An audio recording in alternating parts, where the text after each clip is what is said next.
बोध एक जागरूक अवस्था है, सोई हुई नहीं है। जगा हुआ प्राणी बोध है जो जग गया। तो मैंने देखा भारत में कुछ ऐसे मूल बुनियादी बातों पे बौद्ध धर्म में चर्चा नहीं हो रही।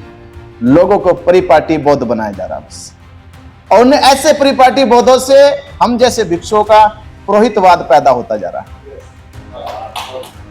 हमें आसानी फिर बढ़िया, क्योंकि हमारी सहूलियत हो गई भी ये बड़ी अच्छी वाली। तो सहूलियत होने के नाते पुरोहितवाद पैदा होते। तो हम ऐसा ना करें कि परिपाटी बौद्धों के कारण ये पुरोहितवाद भिक्षु पैदा हो जाए, इनसे मुक्ति मिल जाए तो शायद बुद्ध का दर्शन पैदा हो जाएगा और संसार में आगे बढ़ जाएगा। ठीक है।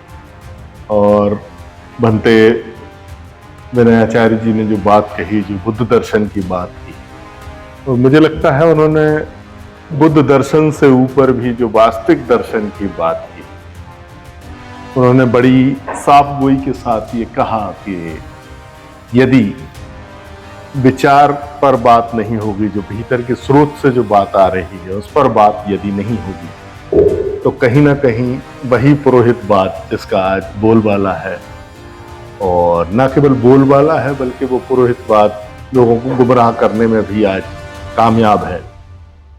तो समाज धर्म के नाम पर गुमराह होते ही आया है और उससे बचा जाना चाहिए, क्योंकि किसी भी विचार परंपरा में मुझे ऐसा लगता है कि तीन चीजें ऐसी हैं जो सदैव चलायमान हैं। वो है जीवन, विचार और आपकी परंपरा।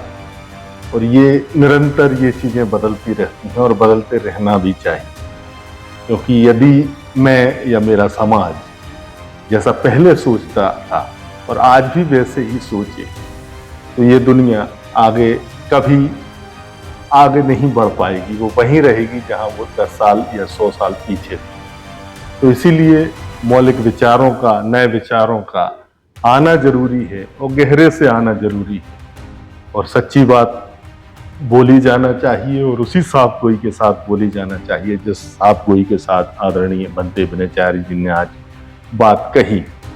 और यदि इस तरह की बातें और इस तरह का विमर्श आप देश में खड़ा कर पाए, तो मुझे लगता है कि वो इस देश की सच्ची सेवा होगी। यही मुझे कहना था। धन्यवाद। नमो बुद्धाय।